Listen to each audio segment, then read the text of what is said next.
So after a not so great start at the Melbourne International Open, I wasn't half a point out of two. Things are not going so great for me. And in this round, I was paired against a candidate master, Benjamin Leong. And essentially, the game opened with the Slav defense. And after the following moves, I play e3. This is a pet line of mine. I don't really like playing knight c3 here because you allow a bunch of stuff. The semi-Slav, the Chebanenko, the classical Slav is quite concrete. So I always like to play this line e3. I think it leads to more of a positional game. This is also kind of similar to knight c3, knight f6, e3, but there are some differences. I kind of prefer this one for white. I won't really go too into depth into this video as to why that is, but okay, we have e6, sort of resembling a bit of a semi-Slav now. I play b3. Again, I prefer this as opposed to knight c3 where there's a bit more concrete theory. This one I think is a little bit easier to learn. It leads to a slightly more positional game, so to speak. And there's a bunch of different things black can do here. Very often they go for like knight b7, bishop d6, castle, b6, bishop b7. That's a very standard setup and leads to a pretty positional game for both sides, but the one Benjamin goes for in the game is a bit more aggressive, knight e4. And this has become more popular in, let's say, the last year, 2 years, because of the Semi-Slav Lifetime Repertoire course made by Sam Shankland, where he basically recommended this approach. And I have to admit, for a long time I was facing this and I had no idea why everyone was playing against it, but I heard from some people at the tournament basically, oh yeah, that's the line Sam Shankland recommends, and I'm like, oh okay, that kind of makes sense. And ever since I put some time studying it, and I feel like I have a pretty good understanding of these positions now and how to play them with white. So I open with bishop d3, and it's quite important that black actually gets the details right here. For example, I had a game last year against a friend who's actually like rated 2100 who played f5, castles, bishop d6, and after bishop a3 was just significantly worse. Sorry, not knight a3, bishop a3, where the dark squared bishops essentially got exchanged. If he goes bishop e7, there's sort of, sorry, c7 rather, I get knight e5, putting my knight on this outpost, and there's also kind of queen h5 stuff they need to watch out for, which more or less means that black is going to have to concede a trade of the dark squared bishops. And in the Stonewall, it's very important to understand that the dark squared bishop is sacred for black, and they don't really just want to exchange it for kind of no reason, or without white making some sort of serious concession. And okay, like you can take here and put the knight on the edge of the board, but strategically, this is very risky for you because, again, you put all your pawns on light squares, so to have these gaping weaknesses on the dark squares is not a very good look, and it's going to be a very difficult game ahead. So actually, the approach that Sam Shankland recommends in his book is bishop b4 check. And the basic idea is that when white faces this, now they have to really think about blocking it or like giving up their castling right. So usually people go knight b2, and basically the point now is that after f5, if you think about it, a lot of these bishop a3 ideas we were just looking at are no longer really an option because there's simply no knight protecting that square. And okay, like after castles, knight d7, maybe you can kick the bishop away with tempo, but it is worth just losing those couple of tempi in order to really make sure that you don't have to face, like again, the dark squared bishops being exchanged. That's probably the most important thing in this position. And also with bishop b2, it's important black is in time to play queen f6 and prevent white from occupying that square with a knight. However, in the game we didn't see that. We saw knight d7, which was slightly strange because after castles f5, now because there wasn't a check given and I didn't have to like put a piece on d2, for example, I very much still have this option open of going bishop a3.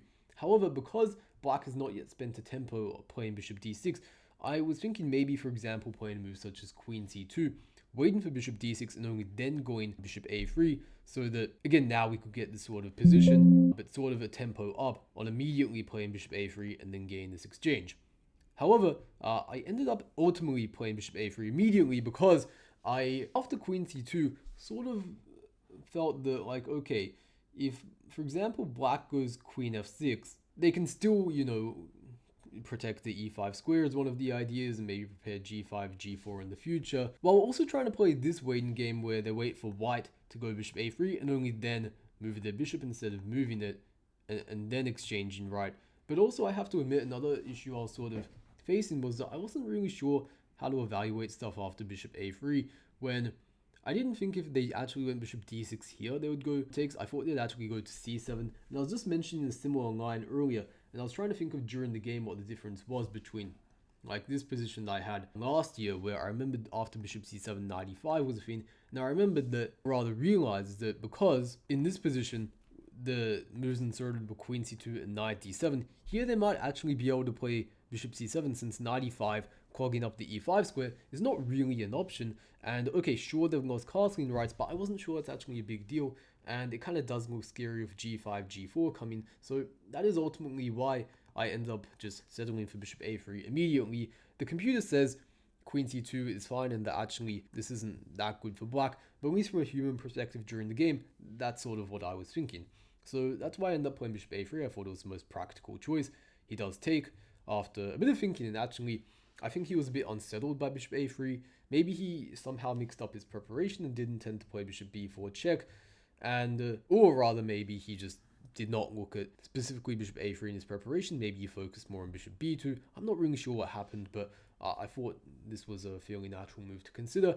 And yeah, he seemed like he just was a bit flustered. And after some thinking, did play the capture. And here I play queen c1, which is a bit of a weird looking move. But already, what you need to understand is I'm not like winning because I've exchanged darks with bishops, but I definitely have a slight advantage at the very least. And my basic game plan is I want to insert a knight onto e5. But how do I do that? Because if I do that at the moment, I just lose a pawn. So what I decided to do is I decided to move my queen to c1, castle, queen b2. And I actually played almost like the exact same idea in another game I had last year, this maneuver, where in that game my advantage was a bit bigger because, you know, my opponent wasted a bit more time and whatnot, but still I felt like I'm doing pretty decent. Of course, I'd rather my knight be somewhere other than a3, but for example, an attacking idea like g5 for black, which to be honest, I was thinking maybe my opponent wouldn't castle and they'd try to go for g5 and then like launch all these pawns forward. So I was kind of surprised that they castled in the game quite quickly, but still, like even in this position, I was thinking maybe they might go g5. I'll go knight e5 and do my thing, of course, but it's not easy for them to keep like pushing ahead the pawns. For example, if they go g4, then I could probably take here, and they can't really take that because they lose a pawn, and that, like, okay, my knight's in a slightly awkward situation, but I can save it if need be to h2. And also if they play like d takes e4, for example, I can go c5, bring the other knight to c4, and they really just struggle with this bad bishop. So yeah, basically in a nutshell, g5 is an option, but still white's position is definitely under control. So you end up playing b6, which is a natural enough way to develop the bishop, pretty standard. And here I could just develop a rook to like c1 or something, but I want to put the pressure on my opponent immediately with knight e5, sort of force the decision out of him because he can't really develop naturally, otherwise he just hangs a knight. But okay, of course I am giving black the option to take on c5, and probably he will take it because how else do you deal with like this threat and also like knight hovering on this one on d7, right? You're probably going to take it. I was also thinking during the game maybe there's this tricky looking move, knight e to c5. The basic idea is that now if I take that one, this is going to be knight takes e5, and this is rather problematic because like this is hanging, knight f3 is also a threat, my pawn on c5 is hanging at the same time. Too many issues at the same time to really deal with, so I was prepared though. I was just going to go bishop e2, stepping the bishop back, and maybe we have takes and we get something similar to sort of what happened in the game. But okay, knight takes e5, very natural, and he plays queen e7, which I like. It's an okay move. I was also thinking it might like keep the queen more towards kingside though, to be a little bit scary, but queen e7 makes enough sense. And pretty much how do you evaluate this sort of position? It's a little bit strange where you have this pawn on e5, which does sort of poke around in black's camp a little bit. It makes it a little bit more difficult for them to put the rook on f6, for example, and just like go for a very brute force hack on the king side. But at the same time, does give up squares like again c5. That might give black room to expand in the center more easily. However, I would say all in all, like still, I thought I was better. I don't know how much better, but I felt like my position should be more comfortable to play because again, it's not super easy for black to really create some sort of constructive plan, whereas I felt like, okay, I can kick the knight out, I can bring my rooks to the center, I can improve my knight to d4, I can push my queenside pawns maybe. I felt like a clear path forward, whereas for black it felt a little bit less clear, especially since a lot of the kingside attacking stuff, it wasn't really evident that was going to be going somewhere. So with that being said though, I played f3, just kick the knight away. And we see knight c5 attacking the bishop. I go bishop e2, and after some thinking, black plays a5, which I understand, like he wants to stop b4 kicking the knight away, but during the game I wasn't really thinking that hardly about b4. I was thinking like if he just developed the bishop to b7, for example, like if I actually went b4, I thought like maybe knight a4 is a tad annoying, maybe even goes back to a3, and hits a pawn. But in hindsight, now looking at this, I can say if like rook b1, the knight's probably just misplaced here. So like a5 is probably sensible. I won't criticize that too harshly. But later on down the line, definitely there were some issues related to the pawn on b6 becoming weak, which, you know, if you didn't play a5, might not have been an issue. But okay, from here, I took a bit of time to think about what I wanted to do. I ended up playing knight c2, bringing my knight backwards, because I felt like this was my worst placed piece in the position, and generally, there are often like three types of questions you want to ask yourself when you have this sort of very quiet position and you're not really sure how to proceed. I didn't make these up, by the way. I got this from this well-known book called Grandmaster Preparation Positional Play. I used that like a few years ago, it might have been 2018, to really work on my positional play. And essentially, the TLDR of it is question number one: what is your worst placed piece? Or maybe I'm getting the order wrong, but doesn't really matter. Question two: what is your opponent's idea? And number three: what are your opponent's weaknesses? So in this position, maybe black doesn't have an extremely clear plan. I think they just still want to basically develop their pieces. Maybe we need to think like, are they going to push a4, or do they want to push forward the kingside pawns? But with a4, I think we can quickly dismiss that as an idea, because we can just push the knight back with b4, and it's not really going to lead to a whole lot for them. As for our opponent's weaknesses, maybe we could say something like the d6 square. Not clear how we're going to like get a knight there, for example, but that could be a dream one day. Maybe the c6 pawn, maybe the b6 one. Those are probably about like everything we can say for the weaknesses. So those two questions are a little bit ambiguous, but when it comes to the worst placed piece, I think it's a bit more clear. Maybe you could say the rooks, but to me, the most immediate one was this knight. We need to get this guy into action, and I decided to do that immediately with knight c2. The one thing I was sort of deliberating upon was how annoying bishop a6 is, and during the game, I have to admit, I kind of thought it was annoying, and it was what my opponent ended up going for, but I quickly kind of realized after it was played and we actually reached the position which I was trying to evaluate after a few moves. I played knight d4. The thing we were both thinking a fair bit upon was after d takes c4, what's happening here, because white does have this isolated c pawn which is blockaded by the knight quite nicely. First of all, they have to deal with this pawn hanging, so they play queen c7, also attacking e5, so I protect it, and then he tries to, like, you know, protect e6, maybe so we can move the knight to e4, push my knight out with c5. I attack his b6 pawn, he protects it. I go queen c2 to prepare something like bishop f3 while protecting the pawn, so like it doesn't just hang after I move my bishop. And like once we actually got to like this position, I started playing my moves fairly quickly, because I realized that it's actually very difficult for black. Even though like maybe my pawn structure is slightly ugly of this weak pawn here, black has some real issues of their own. For example, this c6 pawn, this b6 pawn, I think collectively are more problematic than my weak c pawn, because I can just very quickly and easily attack this, and I also have the b file to work with. Maybe I get a g4 pawn break in. Whereas again, black really lacks a like constructive plan, a constructive pawn break here, which makes their life very unpleasant. Which is why probably back in this position, because actually if you think about it, what role is the bishop serving on a6? Well, it was basically there to make sure that white had to damage the pawn structure somehow, or damage, assuming with the underlying assumption that the c pawn is actually a weakness. However, that wasn't really the case once we got there, so probably with that in mind, it would have been better for black to play something like bishop d7, bishop b7, but in both of those cases they still have a bit of a slight disadvantage, and it's not super easy to play their position. So anyways, we got this position after queen c2. I'm playing my moves fairly quickly. I think I might have like half an hour left on the clock. My opponent, his time is ticking down at this point, maybe like getting close to 20, 15, 10 minutes around here. And he ends up playing knight e4, which is basically just asking to get slapped in the face with bishop f3. However, I wasn't completely sure what to make of this, because I was trying to figure out how to evaluate, say, after c5, knight b5 takes, and I have an option between pawn takes and rook takes. I was pretty sure rook takes was a better one, because if you think about it, right, this pawn's a weakness, and if you play c takes b5, you can't attack the weakness anymore, and you also give black a protected pass pawn, so it kind of doesn't really make sense in my opinion, which is why I think this recaptures better.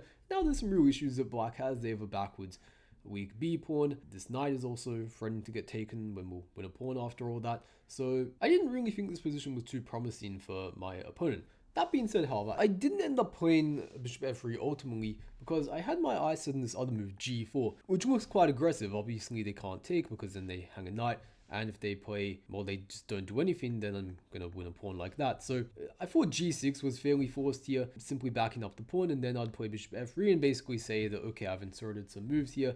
I'm not completely sure whether it's like 100% beneficial, but I felt that anyway in these sorts of positions, somewhere down the road I'd want to play g4 and start some sort of attack on the king side. The engine didn't like it as much as I did, still says white's better after g4, but the playing bishop f3 just would have been kind of more straightforward. I guess I can't really argue too much with the engine, but there was a kind of trap after g4, which my opponent, after much thinking, fell right into basically, where they played c5. Probably still expecting knight b5 takes and this sort of variation, but unfortunately they just completely overlooked the point that I'm going to play knight takes e6, grabbing the pawn, attacking their queen, and if they take back, takes. And now the rook is under attack, but this knight's also under attack, so you're going to be losing material. But I have to admit, after c5, I double checked myself for a bit, maybe spent like 5 minutes or so calculating lines, because I realized that after, hear me out, right, like knight takes e6, takes, that they're probably going to take on e5, sacrifice the exchange, well, sacrifice rook, but at the end of all of it, be down in exchange. But my king is pretty weak. They have a knight on e4 that looks scary. Maybe the bishop's going to come back to this diagonal and kind of do some annoying stuff. And I realized that maybe it's not that straightforward. Maybe I'm not just winning material. They might actually have a serious attack. So I really want to make sure that before I committed to that line, that I was really sure I was better and I had a concrete idea. So I ended up taking, or maybe not even like completely figured out, but at least I have found enough resources to where maybe I have 2 good lines.